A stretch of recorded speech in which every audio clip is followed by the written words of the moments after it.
오늘 말씀의 제목은 인생의 모든 문제에는 답이 있습니다 입니다. 인생의 모든 문제에는 답이 있죠. 여러분 그 사실을 믿으십니까? 여러분 인생의 모든 문제에 답이 있는 것을 믿으세요? 못 믿으시는 것 같은 성경은 모든 인생의 문제에 답이 있다고 이야기를 합니다. 어떤 사람은 답이 아닌 것을 답처럼 생각하며 살아가는 사람도 있고요, 어떤 사람은 정말 정답을 찾아서 행복한 인생을 살게 되기도 하죠. 오늘 본문의 말씀을 통해서 우리의 인생의 여러 가지 많은 문제에 하나님은 어떻게 우리에게 답을 주시는가, 그 영적인 메시지를 함께 들어보도록 하겠습니다. 오늘 말씀은 기도에 대한 말씀이에요. 성경에 보면 기도에 대한 많은 말씀들이 있습니다. 많은 기도에 대한 말씀들이 있지만 그 말씀들을 찾아서 이렇게 정리를 해보면 한 3가지 정도로 좀 정리가 될 수 있을 것 같아요. 성경에서 말하는 기도는 무엇인가? 기도는 관계라고 이야기를 합니다. 예수님께서는 공생의 기간 동안에 때로는 병자들이 몰려와서 밤이 늦도록 병자들을 고쳤지만 오히려 새벽 미명에 일찍이 한적한 곳으로 가셔서 기도하셨어요. 여러분 기도를 행위로만 보면 밤늦게까지 사역을 하시면 그 다음 날은 좀 주무셔야 되는데 오히려 아침에 일찍 일어나셔서 기도를 하셨어요. 왜냐하면 예수님에게는 기도가 하나님과의 관계이기 때문이죠. 데살로니가전서 5장에는 쉬지 말고 기도하라 라는 말씀이 있는데, 여러분 우리가 어떻게 쉬지 않고 어떻게 기도합니까? 여러분 쉬지 않고 기도할 수 있나요? 밥은 먹어야죠. 이것은 이제 기도를 행위로 보는 것이 아니라 관계로 보는 거예요. 하나님과의 관계에 있기 때문에 밥 먹을 때도 기도할 수 있습니다. 걸어갈 때도 기도할 수 있습니다. 때로는 자면서도 기도할 수 있어요. 오늘 이 자리에 예배를 드리면서도 사실은 기도할 수가 있어요. 하나님과의 관계이기 때문에. 그래서 성경에서 말하는 기도의 한 부분은 하나님과의 관계로서의 기도를 이야기를 하고 있다라는 것이죠. 또 한 가지는 성경에서 말하는 기도는 간구라고 이야기를 합니다. 하나님께 부탁하는 거예요. 우리에게 너무나 필요한 것이 많고 우리는 너무나도 연약하여서 하나님께 간구하는 거죠. 부탁하는 거예요. 자녀들 키우다 보면 어릴 때 부모님에게 부탁합니다. 이것도 해줘, 이것도 해줘, 이것도 해줘, 이것도 해달라고 합니다. 자녀이기 때문에 그러는 거예요. 그럼 부모님은 그걸 또 부탁을 힘들어하지 않고 그래 해줄까 합니다. 어떤 때는요 해달라고 얘기 안 하는데도 이거 해줄까 이렇게 얘기를 하기도 하죠. 이게 부모 자녀의 관계이기 때문에 그래요. 성경은요 기도에 대해서 구하라, 찾으라, 문을 두드리라 이렇게 적극적인 간구와 부탁으로 기도를 설명하기도 합니다. 나를 간절히 찾는 자가 나를 만날 것이다 이렇게 이야기를 하기도 합니다. 그래서 기도는 간구예요. 부탁하는 거예요. 그런데 기도의 어떤 면을 보면 이런 면도 있습니다. 기도는 무엇인가? 기도는 전쟁이다 라고 할 수 있습니다. 기도를 왜 전쟁이라고 표현할 수 있는가? 기도를 통해서 죽음이 삶으로 바뀌어지기도 하고 절망이 소망으로 바뀌어지기도 하기 때문입니다. 에스더는 죽으면 죽으리라 하고 하나님 앞에 기도합니다. 기도를 통해서 인생이 바뀌어지기도 하고 가정이 바뀌어지기도 하고 민족이 바뀌어지기도 해요. 그러니까 여러분 기도는요 너무나 중요한 거예요. 너무나 중요한 거. 간절한 마음으로 간구하는 기도, 특별히 누가복음에서는 이 간절한 마음으로 하는 기도를 우리에게 다른 복음서와 달리 이야기를 해요. 그래서 오늘은 누가복음 18장을 읽었지만 누가복음 11장 말씀에 보면 이런 말씀이 있죠. 자막으로 한번 보여주시면 또 이르시되 너희 중에 누가 벗이 있는데 밤중에 그에게 가서 말하기를 벗이여 친구 떡 3덩이를 내게 꿔달라. 떡 3덩이만 줘. 내가 여행에서 돌아왔는데 너무 배가 고파서 그래. 6절입니다. 그 벗이 여행 중에 내게 왔으나 내가 먹을 것이 없노라 하며 7절 그가 안에서 대답하여 이르되 나를 괴롭게 하지 말라. 문은 이미 닫혔고 아이들이 나와 함께 침실에 누웠으니 일어나 내게 줄 수가 없노라 하겠느냐. 지금 몇 시인데 찾아왔어. 아유, 그래도 내가 너무 배고파서 그런데 나 문 좀 열어주고 좀 떡 좀 줘. 야, 조용히 해. 이웃 사람들이 들으면 어떻게 하려고 그래. 아, 그래도 내가 너무나 배고파서 나 떡 좀 줘. 아, 조용히 하라니까. 지금 다 옷 갈아입고 애들 깨면 어떻게 하려고. 아, 그래도 나한테. 요즘 이렇게 하면 되나요? 이렇게 하면 안 되죠. 이렇게 하는 걸 요즘 뭐라 그래요? 민폐를 끼친다고 하죠. 이렇게 하는 사람을 진상이라고 우리가 보통 얘기해요. 아니, 밤인데, 아니, 아무리 친해도 밤인데 찾아와서 문을 두드려요. 그러면 웬만큼 얘기하면, 아유, 이제 늦었다, 내일 와라. 그래서 사실은요, 그 한 끼 안 먹는다고 굶어 죽지는 않을 텐데, 이런 친구가 있어요. 그래도 열어달라고, 떡 좀 달라고, 떡 좀 달라고, 아이 좀 가, 내일 아침에 와, 막 이렇게 해도 하는 거예요. 근데 이 본문에서 뭐라고 말씀하시냐면, 우리 11장 8절 말씀은 우리 한 목소리로 같이 한번 읽어볼까요? 한 목소리로. 내가 너희에게 말하노니 비록 벗됨을 인하여서는 일어나서 주지 아니할지라도 그 간청함을 인하여 일어나 그 요구대로 주리라. 아멘. 너무나 간청하니까 그 요구를 들어준다는 거예요. 이 8절에는 간청함이라고 되어 있는 헬라어 단어는 아나이데이아라고 하는 말인데, 뻔뻔스럽다고 하는 거예요. 뻔뻔스럽다. 아유, 저 뻔뻔스러운 놈. 이거 좀 돌아가지. 그런데 여러분, 기도를 응답하시는 입장에서 하나님께서 이런 것도 기도가 될 수 있다고 우리에게 가르쳐 주시는 거예요. 하나님, 이렇게 기도해도 돼요? 이렇게까지 기도해도 돼. 이거 너무 뻔뻔하지 않나요? 뻔뻔스럽게 기도해도 괜찮아. 이렇게 한계를 정해주시는 거예요. 한계를 정해주시는 거예요. 여러분, 이게 기도의 정답은 아니에요. 기도의 한 부분이에요. 맨날 이렇게 기도하면 안 됩니다. 그런데 잘 생각을 해보면요, 신앙생활 할수록 뻔뻔한 기도가 점점 사라져가요. 어릴 때는요, 자녀들이요, 이게 부모님께 요구해야 될 일인지 아닌지도 모른 채로 요구를 합니다. 사실 아기들은요, 그냥 밤낮 없이 막 울죠. 배고파도 울고, 쉬야를 해도 울고, 이게 새벽에도 울고, 이게 무슨 조용한 장소에도 울고, 이렇게 예배 시간 조용해야 되는데, 아마 이 가운데 아기가 있으면 아기가 막 울 수 있어요. 아기가 이게 예배 시간인지 아닌지 아기가 모르잖아요. 그러니까 뻔뻔스럽게 요청하는 거예요. 부모님은 그걸 다 들어주죠. 기도의 일부분이 이런 모습이라는 거예요. 어느덧 신앙생활 하면서 우리의 기도는 너무나 나이스해졌지만 이런 뻔뻔함을 잃어버리고 있는지도 모릅니다.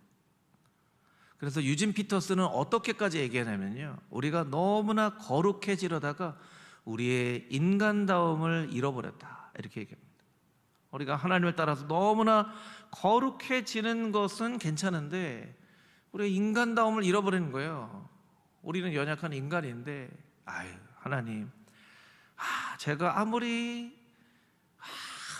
하나님께 간구할 일이 있어도 제가 그래도 신앙생활을 한 20년 했는데 이렇게까지 제가 간구해야 되겠어요? 하나님 안 들어주시면 뭐 어쩔 수 없죠. 우리 이렇게 한다는 거예요. 성경은 어떻게 얘기합니까? 뻔뻔스럽게 기도해라. 그게 기도의 어떤 모습이다, 이렇게까지 얘기를 하고 있다는 거예요. 위로부터의 부르심이라는 책에서 웨슬리 트레이시는 이렇게 이야기를 합니다. 기도는 하나님께 동의하는 것이고 그분이 이 세상에서 행하시는 일에 동참하는 일이다. 또한 기도는 쉼이면서 동시에 전쟁이다. 우리가 어디를 가든 주님과 함께하는 법을 배우며 지속적으로 그분의 임재에 열려 있을 때 기도는 곧 쉼이 되지만, 이 쉼을 얻기 위해서는 끊임없는 전쟁과 같은 유혹에 맞서 싸워야 할 것을 말한다, 이렇게 얘기합니다. 오늘 본문의 1절 말씀도 보면 어떻게 이야기를 하냐면, 오늘 본문의 1절 말씀 보여주시면 예수께서 그들에게 항상 기도하고 낙심하지 말아야 할 것을 비유로 말씀하시되, 예수님께서 말씀하시면서 제자들에게 이야기하시는 거예요. 자, 이제부터 내가 얘기할 텐데 내가 이제부터 할 얘기의 핵심은 항상 기도하고 낙심하지 말아야 될 것, 이 내용 때문에 이야기를 하는 거야. 이미 가르쳐 주시는 거예요. 이미 가르쳐 주시는 거예요. 낙심하지 말라고. 아마 사람들이 기도하다가 낙심하고 포기하고 좌절했던 것 같아요. 낙심하지 말 것을 위해서 기도를 합니다. 그래서 예수님께서 두 사람 이야기를 합니다. 우리 2절 3절 말씀 같이 한번 다시 읽어보겠습니다. 2절 3절 말씀입니다. 이르시되 어떤 도시에 하나님을 두려워하지 않고 사람을 무시하는 한 재판장이 있는데 그 도시에 한 과부가 있어 자주 그에게 가서 내 원수에 대한 나의 원한을 풀어주소서 하되. 아멘. 한 사람은 재판장이에요. 힘 있는 사람이죠. 능력 있는 사람이에요. 이 사람 하나님 두려워하지 않아요. 그러니까 사람들이 너무 거침없이 막 사니까 하나님 두렵지도 않아? 이 사람은요, 좀 성경적으로 보면 제대로 된 사람 아니에요. 나 하나님 안 두려워. 하나님 안 두려워. 가끔 막 이렇게 막 삿대질하는 사람. 하나님 뭐 나한테 해볼래면 해봐요. 뭐 이런 종류의 사람이 있겠죠. 하나님 두려워하지 않고 또 사람들 무시합니다. 무시해요. 뭐 힘이 있고 그런데 내가 뭐 누구 눈치 보며 살겠어. 나 아무도 눈치 안 봐. 뭐 이런 사람이에요.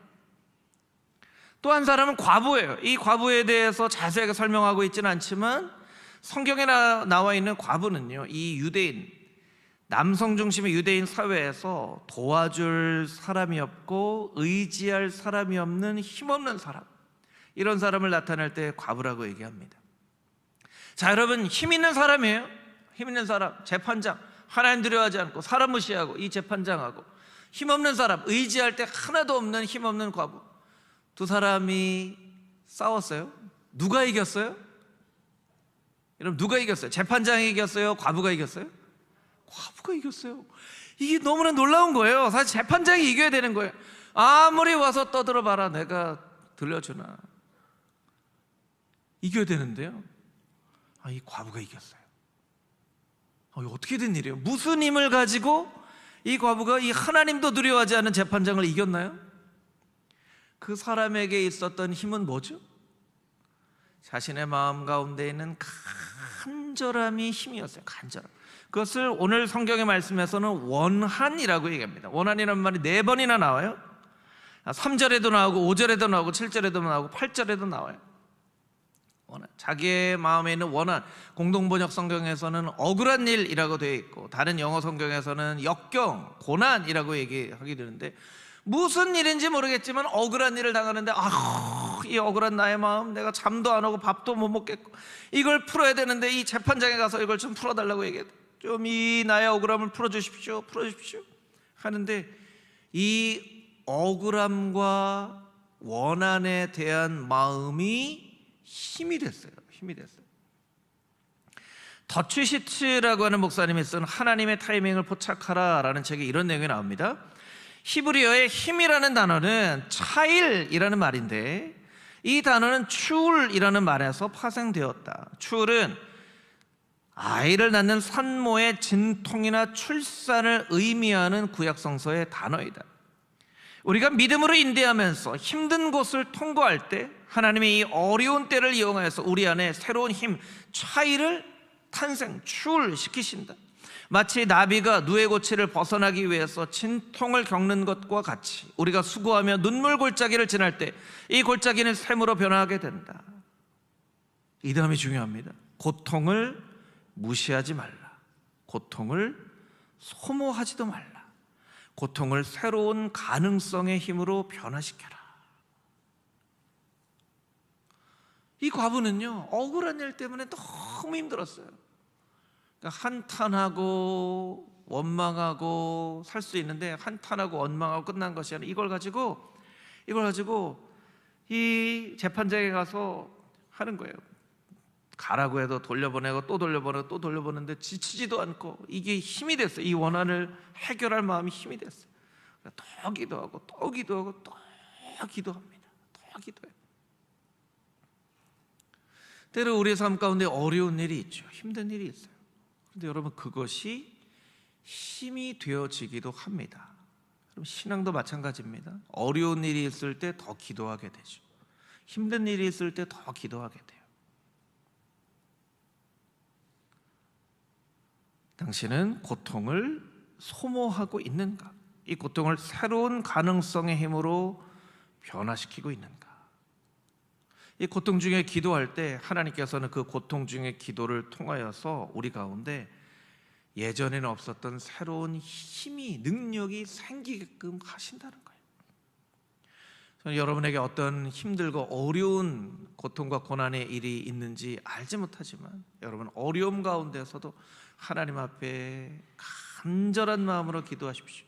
하나님께서 여러분의 삶 가운데 힘과 능력을 더하여 주실 줄 믿습니다. 아멘. 우리 4절 5절 말씀을 같이 한번 다시 읽어보도록 하겠습니다. 4절 5절 말씀입니다. 그가 얼마 동안 듣지 아니하다가 후에 속으로 생각하되 내가 하나님을 두려워하지 않고 사람을 무시하나 이 과부가 나를 번거롭게 하니 내가 그 원한을 풀어주리라. 그렇지 않으면 늘 와서 나를 괴롭게 하리라 하였느니라. 아멘. 이 재판장이 얼마 동안은 들어주질 않아요. 무슨 얘기야? 야, 쫓아버려라 해요. 근데 생각을 해보니까요, 이 과부가 요청하는 게 쉽게 끝나지 않을 것 같은 거예요. 그러니까 이 재판장은 사실 자기의 미래의 모습을 미리 본 거죠. 일주일 뒤에 안 올까? 일주일 뒤에 올 것 같은데. 한 달 뒤에는 안 올까? 한 달 뒤에도 올 것 같은데. 1년 뒤에 안 올까? 1년 뒤에도 올 것 같아요. 그러니까 이 1년 뒤의 삶이 막 그려지면서 이거 빨리 들어줘야 되겠구나. 자기의 미래의 삶을 보고서 이 원한을 들어줍니다. 여러분은 기도하실 때 여러분의 미래가 보이십니까? 여러분 기도할 때 여러분의 미래가 보이세요? 미래가 보여야 되는데요. 미래가 보여야 되는데요. 우리는 사실 미래를 알 수 없다고 얘기하지만 미래의 일이 보여요. 뭐 예를 들어서 어떤 학생이 공부를 열심히 안 해요. 여러분 미래의 일이, 이 학생의 미래의 일이 보이시나요? 보이세요? 안 보이세요? 대답을 좀 빨리 해보세요. 보이세요? 안 보이세요? 보이죠. 보여요. 어떤 아이는 예전에 속담에 이랬죠. 바늘 도둑이 소도둑 된다 하잖아요. 바늘 뭐예요? 조그만 거예요. 조그만 거, 아주 조그만 거. 이거 뭐 가져가나 안 가져가나 뭐 그런 일이에요. 이렇게 막 자꾸 가져가요. 습관적으로 한 번, 두 번, 세 번, 네 번, 다섯 번. 여러분 이 아이의 미래가 보이시나요? 보이죠. 보이는 거예요. 어느 정도 미래가 보여요. 여러분 기도할 때 우리의 미래가 사실은 보여야 돼요. 내가 하나님 앞에 이렇게 간절한 마음으로 기도할 때 하나님이 이 뻔뻔함에도 불구하고 우리의 기도를 응답하신다고 말씀하셨기 때문에 우리의 기도의 미래가 보여야 돼요. 여러분 기도의 미래가 보이지 않는데 무슨 기도를 합니까? 미래가 보이니까 기도하는 거죠. 미래가 보이지 않는 기도는요 안 하는 게 낫습니다. 기도해도 응답하지 않으실 거라고 생각을 하면 뭐로 기도합니까? 조금 더디게 임할 뿐이고 내 생각대로 응답이 되어지지 않을 뿐이고 할 뿐이지 기도에 응답해 주시리라는 미래가 보이니까 기도하는 거죠. 미래가 안 보이면 뭐하러 기도합니까? 여러분 기도에는 다 응답이 있어요. 미래를 보는 거예요. 그런데 우리 오늘 설교 제목에 모든 문제에는 답이 있다고 성경은 이야기하고 있는데 이 인간들에게 주시는 하나님의 답은 세 종류로 구분이 돼요. 첫 번째는 오답이에요. 오답. 잘못된 답이죠. 답이 아닌 것을 답으로 착각하는 거예요. 오늘 우리가 읽은 누가복음 18장의 한 3장만 앞으로 보면 우리가 잘 아는 탕자의 비유가 나와요. 우리 교회 앞에도 탕자의 비유, 렘브란트의 그림에 있는 탕자의 비유가 있죠. 이게 4층 통로에도 탕자의 비유 그림이 있잖아요. 탕자의 비유의 둘째 뭡니까? 내 인생은 너무나 답답해. 돈을 가지고 좀 먼 곳에 가서 내가 좀 마음껏 젊음을 즐기고 쾌락으로 이렇게 내 인생이 좀 행복할 수 있을 것 같아. 근데 돈이 없잖아요. 그러니까 생각해 보니까 아버지가 돌아가시면 이거 다 내 건데 아버지 미리 유산 좀 땡겨주세요. 이게 중동의 정서로 보면요 이런 얘기를 해요. 아버지 빨리 돌아가세요. 이런 얘기를 해요. 그러니까 정말 괘씸한 아들이죠. 괘씸한 아들. 근데 왜 이렇게까지 얘기합니까? 이렇게 살아야지 내가 행복할 것 같은 거예요. 잘못 생각했죠.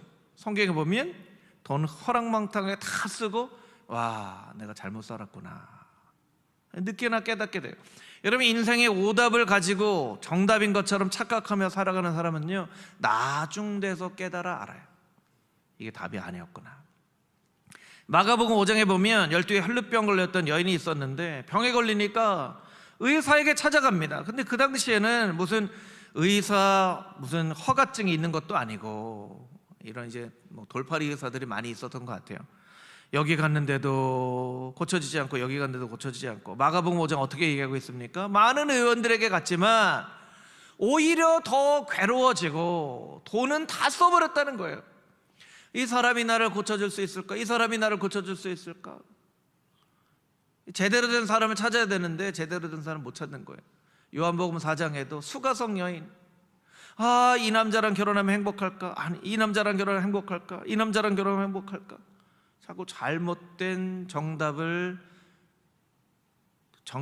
오답을 정답인 것처럼 착각하며 살아가는 것이죠. 우리도 그렇습니다. 잘못된 답을 정답이라고 착각하며 살아가는 우리의 모습이 있어요. 돈이 많아야 행복해지겠지, 명예가 있어 행복해지겠지, 이렇게 살면 행복해지겠지. 성경에서 뭐라고 말씀하시는지를 알아야지. 성경에서 말씀하시는 두 번째 답, 그것은 정답입니다. 문제의 핵심을 파악하는 거예요. 오늘 재판장이 핵심을 파악했죠. 야, 이 사람 이거 빨리 안 들어주면 내가 인생이 괴로워지겠구나, 빨리 들어줘야. 이 사람은 하나님 두려워하지 않는 제대로 된 사람이 아닌데 자기의 문제만큼에 있어서는 이게 제대로 된 답을 찾았어요. 빨리 답을 해결을 해줘야 되겠구나. 여러분, 이렇게 하나님 두려워하지 않는 제대로 되지 않는 사람도 때로는 인생의 정답을 발견하기도 해요. 대표적인 사람이 엘리 제사장이죠. 엘리 제사장은 영적으로 어둠에 있었던 제사장이에요. 그런데 하나님의 사무엘을 사무엘아 사무엘아 하고 부르시는데, 사무엘은 이게 엘리 제사장 목소리인 줄 알고 엘리 제사장님 저 부르셨습니까? 부르셨습니까? 물어보죠. 그런데 사무엘이 뭐라고 엘리 제사장이 뭐라고 얘기하죠? 이제 앞으로 나한테 오지 말고 사무엘아 하면 하나님 제가 여기 있습니다 이렇게 대답해요. 이게 하나님의 음성인 것을 엘리 제사장이 알았어요. 여러분, 영적으로 어두워져 있는 사람도 정답을 안다니까요. 여러분 보세요. 세상 사람들 중에도요, 똑똑한 사람들 많아요. 똑똑한 사람들 많아요. 어떻게 인생 살아가야 될지 아는 사람들 많아요. 그래서 때로는 우리가 저 사람은 왜 교회도 안 다니는데 하나님도 모르는데 어떻게 저렇게 인생의 정답을 찾아서 이렇게 다 정답만 찾아 살지? 그렇게 살기도 한다는 거예요.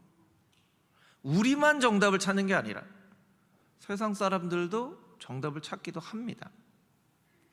사무엘은 사울왕에게 기름 부었지만 하나님이 어떤 것을 원하시는지 알았죠. 순종이 제사보다 낫고 듣는 것이 순양의 기름보다 나으니. 사울왕은 제가 이 아말렉의 이 모든 이거 살진 것을 제가 죽이지 않은 것은 하나님께 제사하려고 놔둔 겁니다. 그러니까 사무엘이 얘기하잖아요. 하나님이 제사하는 거 좋아하는지 아십니까? 그것보다 순종하는 걸 더 좋아합니다. 그리고 막 사울왕을 꾸짖잖아요. 이게 정답을 아는 사람이에요. 그런데 여러분, 오답도 아니고 정답도 아닌 또 하나의 답이 성경에는 있어요. 그것은 무엇이냐면요, 명답이에요. 명답. 정답보다 훨씬 더 좋은 답변이죠. 훨씬 더 좋은 답변이에요.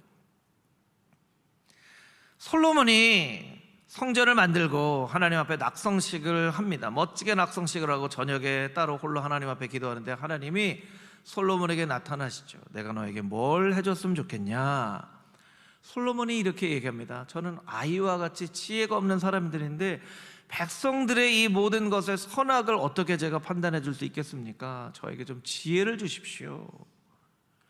아니, 하나님이 보시는데 솔로몬의 이 요구가, 내가 너 자신을 위해서 나한테 요구하는 게 아니라 백성들을 위해서 지혜를 달라고 나한테 요구를 했구나. 내가 너에게 지혜도 주고 부귀영화와 번성케 되는 복도 내가 너에게 줄 것이다. 이렇게 얘기합니다. 솔로몬은요, 한때 명답을 이야기를 할 줄 아는 사람이었어요. 그러니까 여러분, 우리가 솔로몬의 재판을 보면 한 아이를 가지고 두 엄마가 싸우잖아요. 이게 내 아이입니다, 내 아이입니다. 이 아이를 반으로 잘라라. 한 엄마는 예, 반으로 잘라서라도 내가 반은 가져야 되겠습니다. 한 엄마는 절대로 그렇게 하지 마십시오. 차라리 저 사람한테 주십시오. 아이를 죽이지 말라고 한 저 엄마가 진짜 이 아이의 엄마니라. 어떻게 그렇게 지혜로운 판단을 할 수 있을까? 이게 하나님께서 주신 지혜 때문에 그런 거예요. 그러니까 솔로몬은 명답을 아는 그런 지혜가 있었죠. 여러분, 우리 인생도 마찬가지예요. 정답도 찾지만 여러분, 정답 찾는 것으로 만족하면 안 됩니다. 정답보다 더 뛰어난 답이 있어요. 오늘 본문의 말씀에서는 그것을 어떻게 이야기를 하고 있습니까? 6절에서 8절까지의 말씀을 같이 한번 다시 읽어보도록 하겠습니다. 6절에서 8절 말씀입니다. 주께서 또 이르시되 불의한 재판장이 말한 것을 들으라. 하물며 하나님께서 그 밤낮 부르짖는 택하신 자들의 원한을 풀어주지 아니하시겠느냐? 그들이 오래 참으시겠느냐? 내가 너희에게 이르노니 속히 그 원한을 풀어주시리라. 그러나 인자가 올 때에 세상에서 믿음을 보겠느냐 하시니라. 아멘. 이 본문 말씀에 8절에 보면 속히 그 원한을 풀어주실 것이다 하고 끝났으면 너무 좋았을 텐데, 그 다음에 어떤 구절이 있어요? 인자가 올 때 세상에서 믿음을 보겠느냐. 여러분은 이 말씀을 어떻게 이해하세요? 여러분은 어떻게 이해하세요? 뻔뻔스럽게 기도할지라도 하나님께서는 그 기도를 들으시고 응답해 주신다, 이러고 딱 끝나지 않고요, 믿음을 보겠느냐 이렇게 말씀하신다는 거예요. 믿음을 보겠느냐. 이 말씀의 의미는 이렇습니다. 믿음이 곧 기도하는 것이고, 기도하면 우리는 믿음을 얻게 된다는 거예요. 기도할 때 우리는 하나님이 어떤 분인지를 깨달아 알게 된다는 거예요. 여러분, 때로 기도하지 않고도 문제가 해결되어질 수 있어요. 그런데 기도로 문제가 해결되면 그 과정에서 믿음을 얻게 된다는 거예요. 어떤 사람이 육신의 질병에 있어서 간절한 마음으로 기도합니다. 간절한 마음으로 기도해요. 그런데 병이 나을 뿐만 아니라 그 기도하는 과정 가운데 믿음을 얻게 됐어요. 그리고 기적을 맛보게 됐어요. 앞서 설명드린 것처럼 12의 혈루병 걸린 여인이죠. 내가 주님의 옷자락에 손만 대어도 낫겠습니다 하는 믿음을 가지고 했는데 정말 싹 나았거든요. 그럼 자기가 원하는 것을 얻게 되었잖아요. 그런데 예수님이 갑자기 멈추시고 누가 내 옷에 손댔냐, 누가 내 옷에 손댔냐. 제자들이 이렇게 많은 사람들이 손대는데 이 사람 중에 누가 손댄지 어떻게 찾습니까? 아니다, 누가 내 옷에 손댄 사람이 있다. 그러니까 그 여인이 제가 옷에 손댔습니다. 예수님께서 뭐라고 말씀하시죠? 내 믿음이 너를 구원하였으니 평안히 가라. 혈루증 걸린 여인에서 믿음의 여인으로 그 여인의 정체성이 바뀌어져요. 여러분, 때로 기도하지 않아도 우리 문제가 해결되어질 수 있어요. 그런데 하나님은 그 기도의 과정을 중요하게 여기시고, 그 기도의 과정을 통해서 그 기도의 응답보다 더 큰 믿음의 선물을, 기적의 선물을, 하나님을 깨달아 알게 되는 선물을 우리에게 허락하여 주시는 거예요. 이게 명답입니다. 명답이에요. 조금 이해하시기 쉽게 이게 성경의 말씀을 이렇게 비유를 해도 될지 모르겠지만 여러분들이 잘 이해가 되신다면, 우리나라가 지금 S전자와 반도체를 만드는 하땡닉스 이런 회사들 있잖아요. 이런 회사들이 세계적으로 반도체를 만드니까 회사가 이렇게 아주 성공을 합니다. 그래서 어떤 사람이 거기에서 일을 해요. 일을 하는데 일하는 사람들은 다 직장에서 받는 월급이 있잖아요. 연봉이 있잖아요. 그런데 한 해가 다 끝나고 회사에서 우리 수고한 직원들 너무 수고했습니다. 올해 우리 회사가 많은 수익을 거뒀습니다. 인센티브를 주겠습니다. 보너스를 주겠습니다. 하고 보니까요, 자기가 받아야 되는 월급보다, 이건 예예요, 예. 그러니까 여러분, 예, 자기가 받아야 되는 월급보다 10배가 넘는 보너스를 준다고 생각해 보세요. 제가 괜히 얘기했나요, 여러분? 잘 이해가 잘 되시죠, 여러분? 예. 그러니까 어떻게 보면요, 하나님은 우리에게 보너스 주시는 하나님이에요. 보너스 주시는 하나님. 근데 그 보너스가 더 핵심, 더 본질인 경우가 많이 있다는 거예요. 여러분, 간절한 마음으로 기도할 때 기도가 응답되는 것으로 만족하지 마시고, 그 기도를 통해서, 그 기도하는 과정을 통해서 나는 하나님을 얼마나 더 깊이 깨달아 알게 되었는지, 나의 마음 가운데는 어떤 믿음이 생겼는지. 여러분, 믿음이 생기면요, 어떤 일이 일어나냐면 다음에 그와 같은 일들이 또 생겨도 이제 걱정하지 않을 수 있어요. 또 이런 일이 생겼네. 기도하면 되겠지. 기도하면 하나님께서 해결해 주시는 것을 내가 깨달아 알았으니까 이제 또 기도하면 되겠네. 이 믿음이 생기는 거예요. 그래서 오늘 본문의 말씀 마지막에 인자가 올 때 믿음을 보겠느냐, 믿음을 보겠느냐. 예수님 분명히 말씀하십니다. 항상 기도하고 낙심하지 말아야 될 것을 가르쳐 주시기 위해서 이 이야기를 했는데, 이 이야기 결론은 믿음을 보겠느냐. 어떤 얘기입니까? 믿음이 있어야 낙심하지 말고 기도할 수 있다는 거예요. 여러분에게는 믿음이 있습니까? 하나님에 대한 믿음이 있습니까? 신뢰가 있습니까? 그러면 낙심하지 말고 기도할 수 있을 것입니다. 그런 자꾸 기도하다가 포기하게 되고, 기도하다가 실망하게 되고, 기도하다가 걱정하게 되는 것은 여러분의 마음 가운데 믿음이 없기 때문에 그래요. 그래서 우리가 하나님 앞에 기도할 때, 하나님, 나의 믿음 없음을 불쌍히 여기시고 나에게 믿음을 더하여 주시옵소서. 할 수 있거든이 무슨 말이냐? 믿는 자에게 능치 못할 일이 없느니라 말씀하시니까 그 아이의 아버지가, 예, 제가 믿습니다.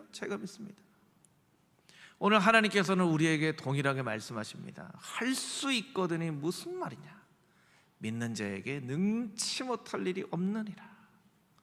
여러분, 그 믿음의 간구로 여러분의 기도의 문제가 해결되어질 뿐만 아니라 하나님을 더욱더 깊이 깨달아 알아가게 되고, 우리의 삶 가운데 흔들리지 않는 평안과 감사와 또한 하나님께서 우리에게 주신 그 크신 축복이 우리 인생 가운데 가득 넘쳐나는 금호중앙의 모든 성도님들이 다 되시기를 주님의 이름으로 축복합니다.